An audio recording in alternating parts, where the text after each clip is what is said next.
नमस्कार दोस्तों, astro clinic में आपका स्वागत है। आज हम लोग बात करेंगे कर्क लगन राशि के लिए कैसे जाएगा जून का महीना। दोस्तों, आपके रूलिंग प्लैनेट बन जाते हैं चंद्रदेव और ये बहुत ही फास्ट राशि परिवर्तन करते हैं। महीना स्टार्ट होने पे आप देख सकते हैं कि ये सेकंड हाउस में मौजूद हैं। जब भी लगन या राशि का मालिक सेकंड हाउस में हो तो फैमिली में कुछ अच्छा होना, पैसे का आगमन होना, ये सारी चीज़ें अच्छी होती हुई दिखाई देती हैं। 4 और 5 तारीख को आपका साहस पराक्रम बढ़ा रहेगा। छोटे भाई बहन की मदद से भी कुछ काम आपके बनेंगे। कोई छोटी दूरी की यात्रा पे भी आप जा सकते हैं। धर्म कर्म में भी आपकी रुचि रहेगी। 6, 7 और 8 तारीख को आप अपने घर संबंधित कुछ काम करते हुए दिखाई देंगे। माता से वैचारिक मतभेद ना हो, इसका आप ध्यान रखिएगा। 9 और 10 तारीख को चंद्रमा होंगे नीच के पंचम राशि में, तो संतान से थोड़ा हो सकता है कि किसी उसकी की हुई काम पे आपको थोड़ा मन ऐसा हो कि उसने अच्छा नहीं किया या और अच्छा कर सकता था। 9 और 10 तारीख ऐसा जा सकता है। 11, 12 और 13 तारीख को कंपटीशन वगैरह में आपको सफलता मिलेगी, लेकिन फिर भी अपनी हेल्थ का थोड़ा ध्यान बना के रखिएगा। 14, 15 तारीख को बिजनेस संबंधित काम आपके बनेंगे। वहीं आपके जो स्पाउस हैं उससे अगर कोई भी वैचारिक मतभेद चल रहा था, उसमें स्थितियां बेटर होंगी।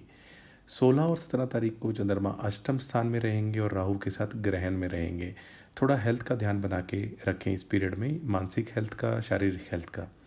18 और 19 तारीख को चंद्रमा 9th हाउस में होंगे। धर्म में आपकी रुचि बढ़ेगी, लेकिन किसी न किसी रीज़न की वजह से मानसिक स्ट्रेस आपको रह सकती है। वहीं 20 और 21 तारीख को नौकरी में आपका प्रदर्शन बहुत अच्छा होगा। प्रेम संबंधों के लिए भी ये दिन अच्छा है। आपकी पर्सनैलिटी निखर के आएगी, किए हुए काम की सराहना होगी। 22 और 23 तारीख को कोई आपकी विशेष इच्छा पूर्ति हो सकती है। बड़े भाई बहन की मदद से भी कुछ काम आपके बनेंगे। 24, 25 और 26 तारीख को अमावस दोष रहेगा और चंद्रमा होंगे 12वें घर में, तो थोड़ा व्हीकल वगैरह सावधानी से चलाएं। अपनी मानसिक स्थिति का भी ध्यान दें। गुस्से में आके एकदम से पैसे खर्च कर देना, ऐसी टेंडेंसी थोड़ा सा बचेगा। 27 और 28 तारीख को आपका कॉन्फिडेंस फिर से वापस आएगा। आपकी पर्सनैलिटी भी निखर के आएगी। किए हुए काम की आपको सराहना भी इस पीरियड में मिलेगी। वहीं 29 और 30 तारीख को पुनः आपके जो मेहनत की हुई है, जो आपने प्रयास किए हुए हैं, उससे आपको धनागमन के स्तोत्र बढ़ेंगे। दोस्तों, बात करते हैं मंगल देव की। मंगल देव पिछले कुछ महीनों से पीड़ित चल रहे थे और 6 तारीख को ये राशि परिवर्तन करके सेकंड हाउस में चले जाएंगे। अब ये नीच से निकल गए तो ये अच्छा है, यानी 6 तारीख के बाद से संतान पक्ष की उन्नति होना, पढ़ाई में आपका प्रदर्शन बेटर होना, ये सारी चीज़ें होंगी। वहीं यहाँ पे ये केतु के साथ होंगे और ये अग्नि साइन है, यानी 5 नंबर। मंगल और केतु वैसे भी अग्नि के कारक हैं और ये घर होता है परिवार का।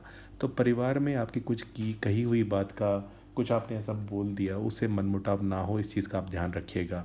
घर का वातावरण शांत बना के रखेंगे तो ज़्यादा अच्छा रहेगा। लेकिन फिर भी मंगल का नीचता से निकलना, सेकंड हाउस में जाना, पहले के मुकाबले आपको बेटर महसूस होगा। संतान पक्ष की भी उन्नति होगी। गुरुदेव की अगर बात करें, जो आपके 9th हाउस के मालिक हैं, ये आपके चल रहे हैं 12th हाउस में। ये आपको परोपकारी बनाएंगे, धार्मिक बनाएंगे। वहीं घर संबंधित यानी भूमि संबंधित कुछ काम आपके बनाएंगे। आयु की भी रक्षा करेंगे, यानी हेल्थ संबंधित जो भी प्रॉब्लम आपको पिछले कुछ समय से चल रही थी, उसमें गुरु आपको बेटरमेंट देंगे। दोस्तों, बात करते हैं सूर्यदेव की। सूर्यदेव आपके धन भाव के मालिक हैं और महीना स्टार्ट होने पे आपके 11th हाउस में हैं। तो कोई विशेष इच्छा आपकी पूरी हो सकती है। सरकार संबंधित आपके काम बन सकते हैं। यानी जब भी सेकंड और 11th का कॉम्बिनेशन हो या 11th वाला सेकंड में बैठा हो, ऐसी राशि परिवर्तन हो, तो ये बहुत अच्छा धन के मामले में माना जाता है। 14 तारीख को सूर्य चले जाएंगे 12th हाउस में। अब आपके खर्चे थोड़े से बढ़ेंगे। खर्चे जो आप करेंगे वो होंगे तो अच्छे कार्यों में भी, धर्म कर्म में भी, लेकिन थोड़ा खर्चे बढ़ने का योग आपका बन जाता है। दोस्तों, बात करते हैं बुध देव की। बुध देव इस कुंडली में 12th हाउस के मालिक हैं और 3rd हाउस के मालिक हैं और चल रहे हैं 11th हाउस में। 11वें घर में कोई भी ग्रह आता है तो कुछ ना कुछ अच्छा रिजल्ट तो देता ही है, लेकिन बुध इस बार राशि परिवर्तन करेंगे 2 बार। ये 5 तारीख को जाएंगे 12th हाउस में और फिर 22 तारीख को आ जाएंगे पहले घर में। क्योंकि ये आपके 12वें घर के मालिक ही हैं और 12वें घर में जा रहे हैं, तो जो लोग विदेश में रह रहे थे, सेटल नहीं हो पा रहे थे, किसी कारण से वीज़ा पीआर ये काम अटक रहे थे, वो काम 5 से लेकर 22 तक बनते हुए दिखाई देते हैं। और वहीं 22 तारीख के बाद जब ये पहले घर में आके बैठ जाएंगे तो आपके छोटे भाई बहन के साथ आपके रिलेशनशिप थोड़े बेटर होंगे। उनके मेहनत की वजह से अगर आप फैमिली बिजनेस में हैं तो चीज़ें बेटर होंगी। यानी बिजनेस का मामला 22 तारीख के बाद बेटर होगा। अगर आप इंपोर्ट एक्सपोर्ट का बिजनेस करते हैं तो आप प्रयास और बढ़ा दें, आपके वो काम बनेंगे। दोस्तों बात करते हैं गुरुदेव की।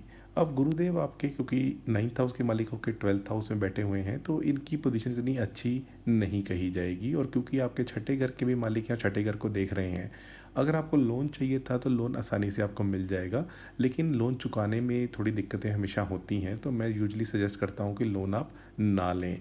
वहीं गुरु अभी मंगल के नक्षत्र में चल रहे हैं और मंगल इस महीने जाके थोड़े बली हो रहे हैं, तो इसलिए थोड़ी सी गुरु की स्थिति पहले से बेटर होती हुई दिखाई देती है। दोस्तों बात करें शुक्रदेव की। शुक्रदेव आपके इच्छा पूर्ति घर के मालिक हैं और सुख के घर के मालिक हैं। और शुक्रदेव पूरा ही महीना आपके 10th हाउस में चल रहे हैं और अपनी ही राशि को देख रहे हैं। वैसे तो शुक्रदेव 10th हाउस में इतने बली नहीं माने जाते, बल्कि 4th हाउस में बली माने जाते हैं। लेकिन इनका अपने घर को देखना, तो कोई भी अपार्टमेंट संबंधित काम, कोई डेकोरेशन संबंधित काम, अगर घर में आपको पेंट कराना था, कुछ ऐसे काम कर रहे थे कि घर की रेनोवेशन रिपेयर का काम हो, वो आपके काम बनते हुए दिखाई देंगे।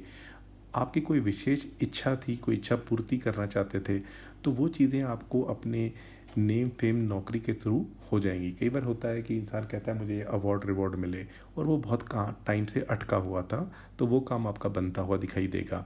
29 तारीख को शुक्र चले जाएंगे आपके 11th हाउस में और अपने ही घर में होंगे, तो आप अपने प्रयास और बढ़ा दें। कोई विशेष इच्छा आपकी महीने के एंड की तरफ पूरी होती हुई दिखाई देती है।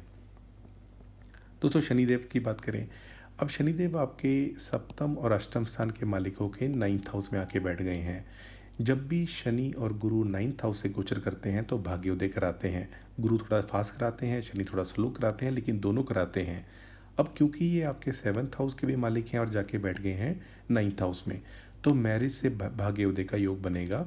और क्योंकि आपके अष्टम स्थान के भी मालिक हैं और जाके बैठे हैं 9th हाउस में, तो थोड़ा पिता की हेल्थ का ध्यान बना के चलें। शनि अपने ही नक्षत्र में हैं, तो इस मामले में ये पावरफुल भी हैं। बात करें राहु केतु की। अब राहु आके आपके अष्टम स्थान में बैठ गए हैं और केतु 2nd हाउस में।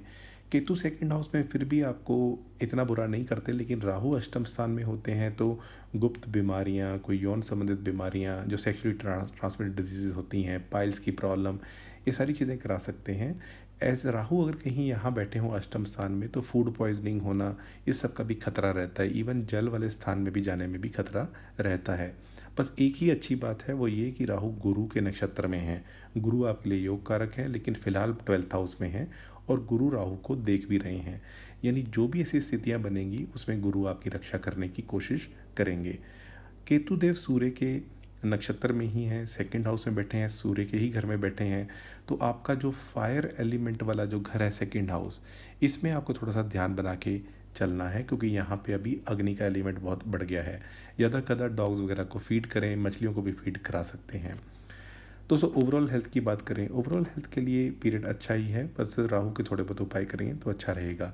फैमिली में चीज़ें बेटर बनी रहें, फैमिली में अलगाव ना हो, लड़ाई झगड़ा ना हो, इस चीज़ का आप ध्यान रखिएगा। स्टूडेंट्स के लिए पीरियड इस महीने 6 तारीख के बाद बेटर होता हुआ दिखाई दे रहा है।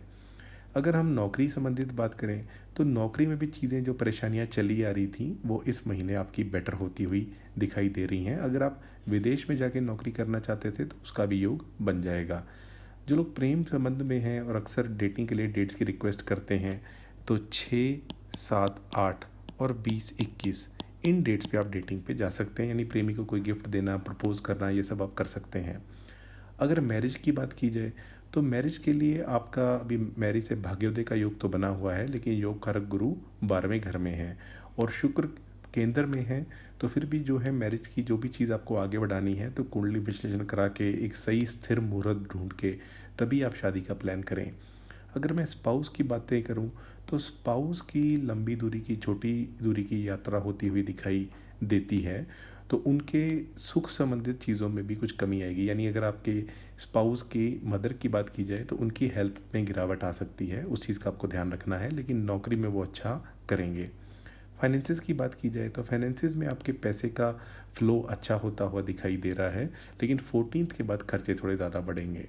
अगर मैं ओवरऑल गेन्स की बात करूँ, जैसे-जैसे महीना आगे बढ़ेगा, यानी पहला हफ्ता और आखिरी के 3-4 दिन, ये ओवरऑल गेन्स के लिए बहुत अच्छे हैं।